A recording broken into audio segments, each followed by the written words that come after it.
मुझे लगता है कि इस वक्त हमें बात करनी चाहिए अपने अगले ही सेगमेंट की तरफ, जो कि हम साइकोलॉजी के हवाले से बात कर रहे हैं। मैं सोच रहा था पूरा पॉडकास्ट करूं, फिर मैं बोला नहीं यार, इसी पॉडकास्ट में निपटा देते हैं कि मूवीज़ के अंदर साइकोलॉजी किस तरह से इस्तेमाल होती है।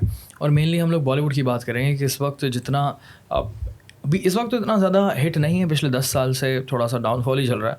लेकिन पिछले 30-35 साल में इंडिया, पाकिस्तान, बांग्लादेश, अफगानिस्तान, ये जो पूरा हमारा साउथ एशिया है, इसके अंदर कितना बड़ा इम्पैक्ट लेकर आया बॉलीवुड, ये तो हम सब जानते हैं। सो हम थोड़ा सा मूवीज़ को डिकोड करें, क्या कहते हैं आप? बिल्कुल, श्योर, गो अहेड। सो मैं पहली मूवी लेकर आऊँगा आपके पास, जिसको आपने डिकोड करना है कि इसके पीछे क्या वजह है, साइकोलॉजी क्या कहती है कि क्यों ये मूवीज़ हिट हुई, क्या वजूहात थी। और वो मूवी है DDLJ, शाहरुख खान की, दिलवाले दुल्हनिया ले जाएंगे। क्या कहती हैं आप कि क्या वजह है उसकी एज अ साइकोलॉजिस्ट हिट होने की? आई थिंक दानियल, जो हमने डिस्कशन की थी उसके अंदर हमने ये वैल्यूएट किया था, और आई थिंक कि वो जो डॉक्यूमेंट्री है नेटफ्लिक्स पे, उसमें भी उसने बताया है द रोमांटिक्स। और उसके अंदर भी Aditya Chopra himself has told कि you know what could be the reasons for the fame of the movie. But वो जो गुड बॉय कैरेक्टर है शाहरुख खान का, that was one of the reasons, right, कि शाहरुख खान जो है वो सिर्फ हीरोइन से प्यार नहीं कर रहे हैं, वो घर वालों से भी प्यार कर रहे हैं, और घर वालों की जो है वो रजामंदी ले रहे हैं, वालिदैन की लिटरली खिदमत कर रहा है वो, और छोटी बहन से भी प्यार कर रहा है और उसे रिस्पेक्ट दे रहा है। या he is a family boy, is a good boy. So I think that was very important, क्योंकि अगर आप उससे पहले की अगर इंडियन मूवीज़ देखें तो bad boy characters were hit, right. अगर हम उनकी बात करें, जैसे संजय दत्त और सनी देओल, वो तो बैड बॉयज़ थे, right. So this movie kind of brought back good boys back, like, no, bad boys are not the ones for you, good boys are the one for you, right? So I think ये एक interesting वो था। और दूसरी चीज़ ये कि I do think कि DDLJ के अंदर एक फेमिनिस्ट अंडरटोन थी, कि जैसे फरीदा जलाल का एक सीन है कि शी सेज टू काजोल के मैंने बेटी बनकर, बहन बनकर, कदम कदम पर कुर्बानियाँ, माँ बनकर कदम कदम पर कुर्बानियाँ दी हैं, I don't want my daughter to do the same, right. तो उसके बाद फिर काजोल वो वाला आइकॉनिक डायलॉग कि जा सिमरन जी ले अपनी ज़िंदगी, जो आज तक हम लोग जो आज तक हम लोग यूज़ करते हैं। So there is this feminist undertone के you know why should women only sacrifice and women can choose whatever they want. That's true, एक बहुत बड़ा रीज़न है। एंड आई थिंक वो जो आदित्य चोपड़ा ने बात कही थी ना, कि जिस तरह से उन्होंने ये दिखाया कि लड़की को भगाने वाला सीन ही नहीं, भगा कर नहीं लेकर जाएंगे, घर वालों की इजाज़त से लेकर जाएंगे। तो आई थिंक वो दोबारा से जो कल्चर वापस लेकर आ गए थे ना, कि हमारी ये ट्रेडिशन, हमारी ये वैल्यूज़ हैं, इनको वापस लेकर आना ज़रूरी है, ये चीज़ बड़ी इंपॉर्टेंट है। सो आई थिंक वो चीज़ जो है ना, वो they actually brought it back again, और यंगस्टर्स में। सो वो चीज़ बड़ा रीज़न आई थिंक मुझे ऐसा लगता है कि हिट होने का। सही बात, बहुत अच्छी बात की आपने, क्योंकि वो काजोल हालांकि वहाँ की पैदा हुई हुई है, लेकिन वो आके जो है वो पूजा करती है और वो अपने बाप की बहुत रिस्पेक्ट करती है। सो या they did back the traditional and cultural values. या बड़ा अच्छा लिखा हुआ, दे डिड ब्रिंग दैट। अच्छा, हम आपके हैं कौन भी आई थिंक कि इसीलिए भी काफ़ी हिट थी, क्योंकि उन्होंने भी कल्चरल और वैल्यूज़ और ट्रेडिशंस को बहुत इम्पोर्टेंस दी। हम आपके हैं कौन, वो माधुरी और सलमान खान वाली। एग्जैक्टली ऐसा ही है। अच्छा, इसके अलावा हम थोड़ी सी डिफरेंट मूवी की बात करते हैं, Taare Zameen Par. What do you think? या वेरी इंपॉर्टेंट मूवी है ना, of our era, very important. कितनी हिट हुई थी, आज तक हिट है। और उसने एक बहुत बड़ा वो मूवीज़ की बात कर रहे हैं हम लोग, ऑफ कोर्स हर मूवी की बात नहीं कर रहे हैं। ये वो मूवीज़ हैं जिन्होंने एक पूरे माशरे में एक इम्पैक्ट क्रिएट कर दिया था। Everybody was talking about this serious topics के हाँ यार, ये तो ज़रूरी है इस वक्त। बच्चों का टैलेंट जो है वो एनालाइज करना सही तरीके से बड़ा ज़रूरी है। हर बच्चा अलग होता है, ये बताना ये चीज़। So what do you think, क्या रीज़न है इसका हिट होने का? मतलब देखिए, हम ऐसी सोसाइटी से आते हैं जहाँ बहुत वैल्यू किया जाता है, फाइनेंसेस को बहुत वैल्यू किया जाता है, क्योंकि हम अनफॉर्चुनेटली इतनी डेवलप्ड सोसाइटी नहीं है। तो जब फाइनेंसेस को वैल्यू किया जाता है तो फिर ये होता है कि बच्चा इंजीनियर बने, डॉक्टर बने, ताकि उसे बहुत अच्छी नौकरी मिले। तो ये अब हमारे दादा दादी उनसे भी पहले से चला आ रहा है कि इंजीनियर बने, डॉक्टर बने। तो अब वो जो है, अगर, लेकिन द थिंग इज़ कि इंजीनियर और डॉक्टर के लिए अब आपको गुड ग्रेड्स चाहिए होते हैं, तो आप गुड ग्रेड्स करें, but the thing is that we have to realise, I think that was the movie that shed light on the fact कि हमारा सिस्टम, जो स्कूलिंग सिस्टम है, वही फ्लॉड है। कि ग्रेड्स जो हैं वो ये नहीं असेस कर सकते कि बच्चा कितना टैलेंटेड है, ठीक है। और आई थिंक वो उसके बाद ही एक डिस्कशन ये भी चली थी आईक्यू के ऊपर भी, कि आईक्यू जो है वो एक तरह का असेसमेंट है कि वो इंटेलिजेंस कोशेंट है, मतलब इंटेलिजेंस को आपकी असेस कर रहा है, बट आपकी बहुत सारी और इमोशनल इंटेलिजेंस भी होती है, और इसके अलावा भी इंसान के बहुत सारे कॉम्पोनेंट्स हैं दिमाग के, वो तो वो असेस नहीं कर रहा। तो the thing is that it was a very important movie कि it shed light on the fact कि ग्रेड्स इंपॉर्टेंट नहीं है, और खुदा के वास्ते बच्चों के ग्रेड्स को देखना बंद कर दें, उनके लाइफ को देखें, उनकी पूरी लाइफस्टाइल को देखें। वो बच्चा कितना टैलेंटेड होता है, आर्ट्स में होता है टैलेंटेड, लेकिन वो नहीं स्कोर कर पाता, वो नहीं ग्रेड ले पाता, इंग्लिश उर्दू में डिसलेक्सिक होता है, लर्निंग। अच्छा, फिर ये भी बहुत इंपॉर्टेंट था उसमें अंदर कि उन्होंने बताया कि भाई कुछ बच्चों को लर्निंग डिसेबिलिटीज़ हैं, and they are there, like they are born with that, it's not something, उनका कसूर नहीं है, they are just born with that. So ये वो तो बहुत ही ज़बरदस्त मूवी थी इसमें कि इट मेड पेरेंट्स थिंक कि, and it question, it challenged parents कि यार ये मतलब आप बच्चे से प्यार करते हैं, आप उसकी अच्छी ज़िंदगी चाहते हैं या आप उसके सिर्फ अच्छे ग्रेड्स चाहते हैं। आई थिंक उस ज़माने के हर पेरेंट ने देखी थी। उसके बाद से आई थिंक हमें मार पड़ना भी शायद कम हो गई। कभी खुशी कभी गम, कभी खुशी कभी गम, व्हाट अ ब्यूटीफुल मूवी है ना। ऑफ कोर्स, आइकॉनिक मूवी, कितने डायलॉग्स हैं, कितने कैरेक्टर्स हैं उसके, कॉमेडी का फैक्टर तो है ही उसके अंदर ज़बरदस्त तरीके का। देन ऑफ कोर्स में शाहरुख खान आता है, देन अमिताभ बच्चन, देन ऋतिक रोशन, सारी बड़ी कास्ट। आई थिंक वो बहुत रिलेटेबल है लोगों के लिए, हमारे पाकिस्तानियों के लिए भी बहुत रिलेटेबल है, इन अ सेंस कि भाई वालिद साहब, उनके जो फैमिली स्ट्रक्चर उन्होंने दिखाया ना, फैमिली डायनामिक, वही हमारे घरों में भी फॉलो होता था एटलीस्ट। अब आजकल भी यही है वैसे मेरे ख्याल से, लेकिन ये कि वालिद साहब जो हैं वो हेड ऑफ़ द फैमिली हैं, ठीक है। तो वालिद साहब का decision is the end decision, right. और जो वालदा हैं वो, उन्हें जब वालिद साहब बोल देते हैं कि मैंने कह दिया ना, तो कह दिया, जो अमिताभ का डायलॉग है, तो वो फिर उन्हें सबमिशन देनी पड़ती है उस डिसीजन के अंदर। सो वो, और फिर उन्होंने ये दिखाया कि जब तक बच्चे थोड़े यंग थे तो तब तक तो वो सबमिशन दे रही थी, वो कह रही थी भाई आपका decision on top of my decision. But then जब बच्चे बड़े हो जाते हैं और वो शी गेट्स द पावर, और you know she suffers a lot with that, तो वो कहती हैं कि भाई, वो खुद कहती हैं, जया बच्चन का डायलॉग है कि मैंने कह दिया ना, सो कह दिया। So I think that was very relatable for us, क्योंकि हमने अपनी माओं को देखा है कि पहले जो है जब हम वी वर ग्रोइंग अप तो अम्मा चुप हो जाती थी, लेकिन when we were grown up तो जो है वो भी सुना देती हैं। तो दैट वॉज वेरी रिलेटेबल। या आई थिंक और भी कुछ चीज़ें उसमें, जैसे कि काजोल जो है वो इंडिया छोड़ देती है, लेकिन इंडिया उसके अंदर से गया नहीं होता, तो वो पेट्रियाटिज़म भी उन्होंने काफ़ी ज़्यादा ना उसको ऑन रखा है कि यार ये जो है ना, इसको भी ऑन रखना ज़रूरी है। एंड मदर एंड सन का रिलेशनशिप, दैट वाज ब्यूटीफुल।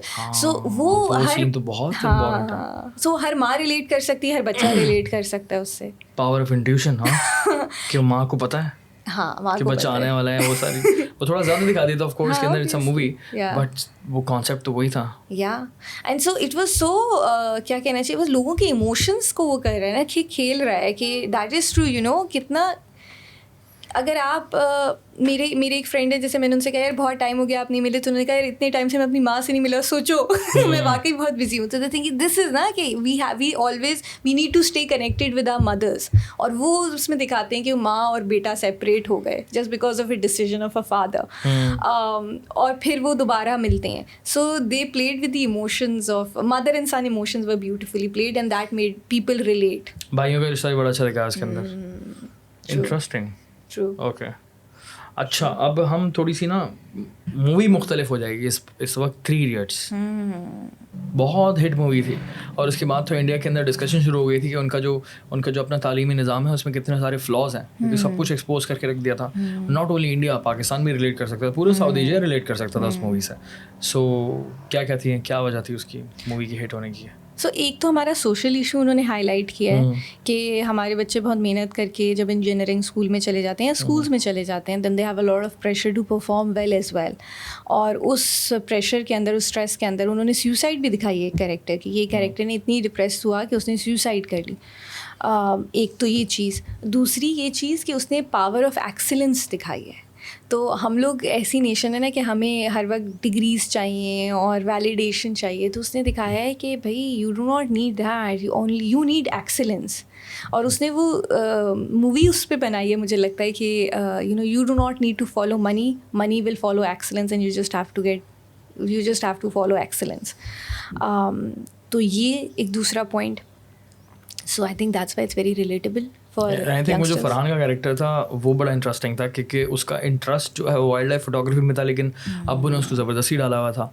वो भी काफ़ी ज़्यादा रिलेटेबल है कि काफ़ी सारे लोग जो हैं हमारे यहाँ वो ज़बरदस्ती फील्ड में चले जाते हैं अम्मा अब्बा के कहने पर, लेकिन रियलिटी में जो है ना उनका इंटरेस्ट कुछ और होता है। बिल्कुल। और मेरे इस इर्द गिर्द तो बहुत सारे इस तरह के केसेस हैं। बिल्कुल। अनफॉर्चुनेटली ये कि हमारे अब्बा अब्बा को इतना नहीं आइडिया, वो बेचारे फाइनेंसेस के ऊपर ही देखते हैं कि किस डिग्री के बाद कौन सी अच्छी जॉब मिलेगी। so, तो हम लोग जो हैं वो सब उसी के अंदर मेडिकल इंजीनियरिंग और उसमें डाले जाते हैं डिस्पाइट ये कि हमें इंटरेस्ट ना हो।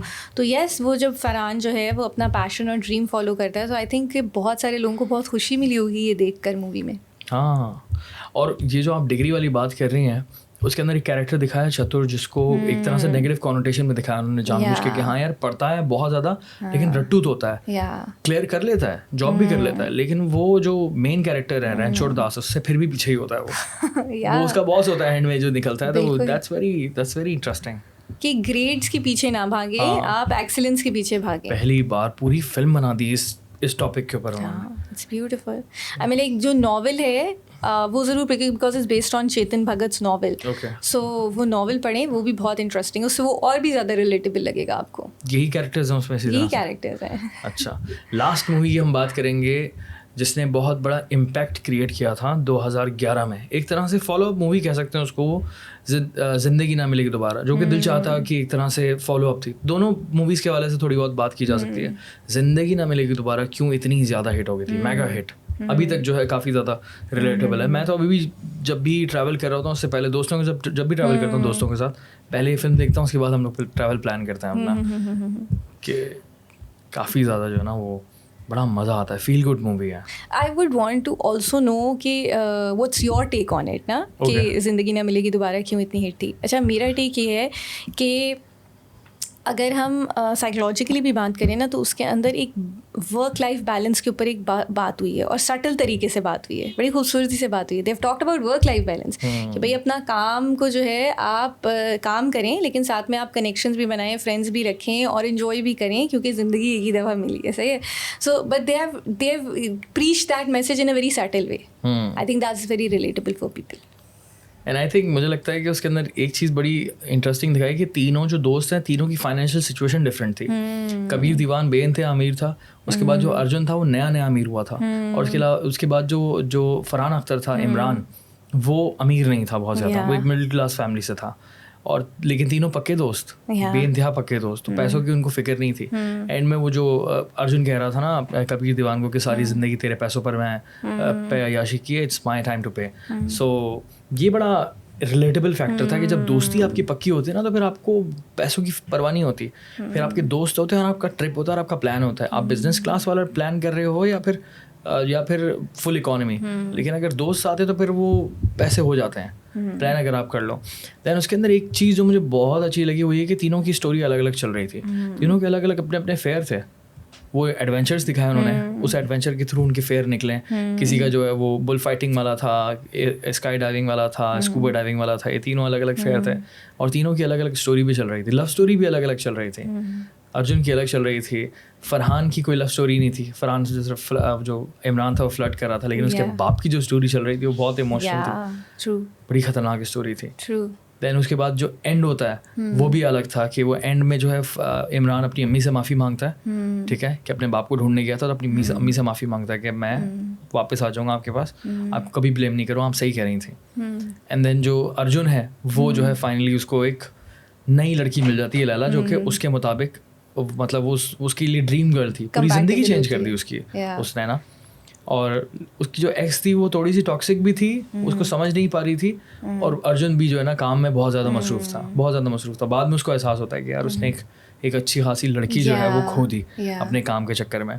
और कबीर दीवान की जो लाइफ स्टोरी वो ये है कि बेचारा जो है वो गलती से हाँ कर देता है और वो काफ़ी सारी लोगों के साथ शायद ऐसा होता हो, गलती से हाँ कर दी, लड़कियां भी गलती से हाँ कर देती, लड़के भी गलती से हाँ कर देते हैं, फिर एंड में जाकर जो है वो फिर प्रॉब्लम होती है। तो उसने बोला कि भाई शादी से पहले ही क्लियर कर दी जाए कहानी। सो काफ़ी सारी स्टोरीज चल रही थी, हम अगर बीच में गौर से देखें तो उसको एंड मोमेंट पे लेकर आना, तीनों स्टोरीज को एक साथ चलाना, एक साथ ख़त्म करना, आई थिंक मुझे इसकी राइटिंग बड़ी नेक्स्ट लेवल लगती है कि बहुत अच्छा लिखा है जैसे में लिखा है। देन बीच में जोक्स चल रहे हैं दोस्तों के, वो भी बहुत फनी, दोस्त जो है लोगों को डरा रहे हैं, ये सब कर रहे हैं, वो दोस्तों में होता है। वो लड़के करते हैं मिलकर ना, किसी को डरा दिया, किसी का मजाक उड़ा दिया और चीखें मार रहा था कि देख कर ना कि सामने कोई है।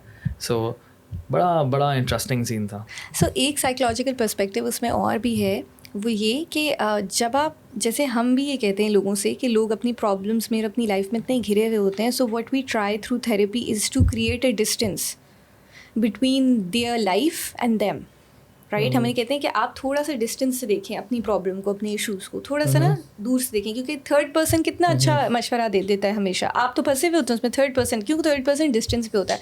सो ट्रैवलिंग डज दैट, ट्रैवलिंग आपको थोड़ा सा डिस्टेंस देती है। मैं वहीं आ रहा था, इसमें इंपॉर्टेंस ऑफ ट्रैवलिंग दिखाई है बहुत ज़्यादा कि ट्रैवल कितना ज़रूरी है आपके लिए। आप, और क्योंकि उनकी लाइफ में इतने सारे मसले चल रहे थे, लेकिन ट्रैवल की वजह से वो मसले स्लो आपने देखा ख़त्म होना शुरू हो गए, क्योंकि वो कभी टोमाटीना फेस्टिवल में जा रहे हैं, कभी कुछ कर रहे हैं, कभी कुछ कर रहे हैं, तफरियाँ कर रहे हैं। तो उनकी टेंशन, दोस्तों की ये फड्डा भी दिखाया था कि ऑलरेडी एक ग्रज चल रहा था इमरान और ऋतिक के बीच में, अर्जुन और इमरान के बीच में ये कैरेक्टर्स थे।